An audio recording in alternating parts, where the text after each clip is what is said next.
What are some things that you should consider when you're buying vinyl records? YouTuber PJH Voles left a comment on a recent video of mine, and they stated, "I notice a kindred spirit in your borderline OCD in your setup and home. So I have a question. Do you have any standard by which you decide whether or not you'll purchase a used record? All the ones I've seen have been new pressings.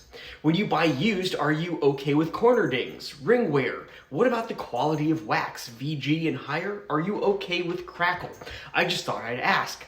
Love the videos." First up, thank you for your comment. Why don't we dig in? I'll share more about this one right here in just a second. Yeah, that's a great question. I honestly have quite a few items in my collection that would be considered good plus sleeve and or vinyl, and some that are even poorer quality. I think it's a toss-up, so let's look at 5 things that I look at when I'm trying to decide whether or not to buy a record. And I'm gonna expand it from not just used, but also new. And I'll talk a little bit about each one along the way. Another caveat, each of these questions is going to be weighted a little bit differently. Sometimes I'm gonna be just going out and taking a chance on something, or it's something that I kind of would like. It's been on my want list for a while, but I'm not like die hard about it. So other things are going to be weighted greater than this particular question. First, how much do I want it? If I'm at a record store or if I'm shopping online, in particular a place like Discogs or eBay where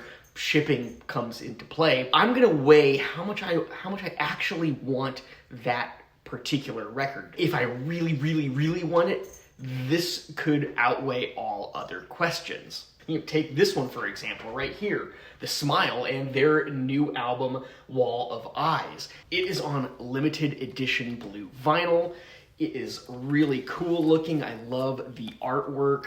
And it is, of course, Tommy York of Radiohead. I didn't really buy the previous album, though it was very tempting. The price just wasn't there for me. This one seemed a little bit more reasonable. I listened to a few songs, and even though on their previous one, The Smoke was absolutely phenomenal, this one I felt I could actually muster up the cash. How rare and hard to find is it? That is going to dig a little bit more into what the quality of the item is, especially for used. For the sleeve itself, are there corner bends? Is there edge wear? Are there edge splits? On the vinyl itself, are there scuffs and scratches? Is there a warp to it? All of these things are gonna play into this question.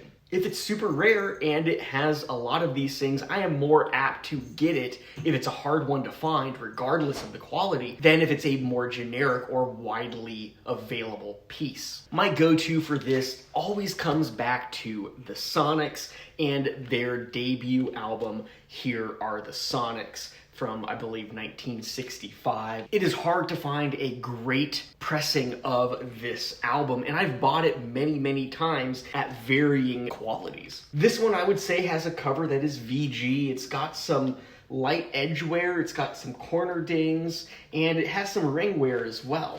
But overall, it's a really solid piece. The vinyl as well, this is where it tends to really be tough on this particular record. When I look at it, I can see that there's definitely some scratches. This one, a little bit, you can feel it with your finger, but it shines very nicely. And look at that label.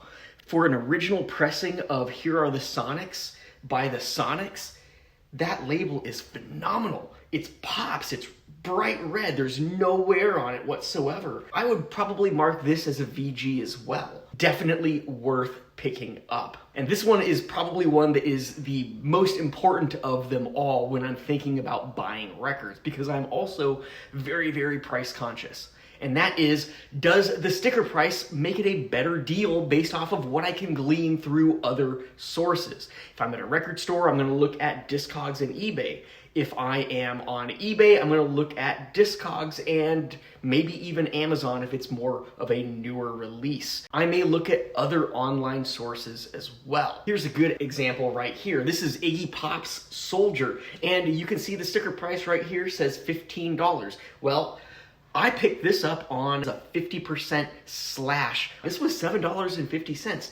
It is pretty beat up. You can see there's bend along the top. It's got some chewing up here on the edge. and it's just, plenty of edge wear. Thankfully, there's no notable splits. It has the original inner sleeve with the lyrics. The wax itself is quite dusty. You've got a lot of fingerprints, but not a ton of scratches. I felt that this was more than an adequate price to pay for this album. And honestly, I took a chance on it. I hadn't really listened to Soldier before.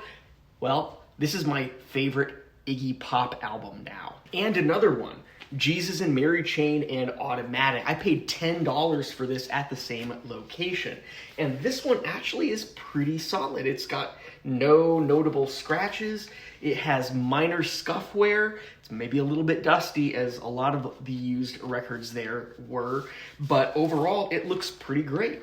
And the condition of the sleeve is equally pretty solid. For $10, that made that one a great deal. Next one, what's the estimated total of everything else I'm looking to pick up at that moment in time? If I'm shopping online and there's free shipping, well, I might actually add something I wouldn't normally have purchased into my cart to get to that threshold. If I'm out at the record store and I'm picking up a lot of different things, I might put back something I kind of actually would like to have in my collection. I've done this before and it's bitten me hard. A first pressing of the album by The Zombies, I passed on because I had so many other things in my collection, and I thought that other albums that I had by The Zombies in my collection actually were duplications of that one. I would have paid only $40 for a pretty pristine first pressing or early pressing of that album, and it's worth 10 times that. My mistake. But there's been other times where I have added things to my collection and into my cart that I would not have picked up otherwise, and have actually made some pretty amazing discoveries along the way. Here's a good example of one of those. St. John Green by St. John Green. This is a psychedelic band from the late 1960s. I believe this was 68 or 69, and it has seriously become one of my favorite psychedelic rock albums. I love the liner notes on this as well. Deep in the brown burnt hills of Southern California, there is a place called Topanga Canyon. The people who live there are mostly musicians who grew wary of the many harassments of our culture. These canyon groups are not neo-hippies, but serious artists who have fled the music profession's hangers-on. And it kind of goes on in that manner. But overall, it is a very fascinating listen. It is produced by Kim Fowley, and it is just truly amazing album. You have these really interesting songs. Seventh Generation Mutation. I love the song Canyon Woman. Devil in the Sea, top notch. Kitty, hey! Messages from the Dead, Goddess of Death, St. John Green, the self-titled track from the self-titled album from the band of the same name. So good. I added that one into my pile of records because I just felt that I had space to explore, space to try something new, even though I had never heard the album before. So I weigh all of these things together and see where it lands. What's the price? How does that compare to the market? What's the condition? How rare is it? All of these things go into play when I go and choose records to purchase. And as I kind of alluded to, let's look at this one right here. This is probably one of the poorer condition albums in my collection. You can see up here, it's got a nice corner bend. The whole corner is bent up.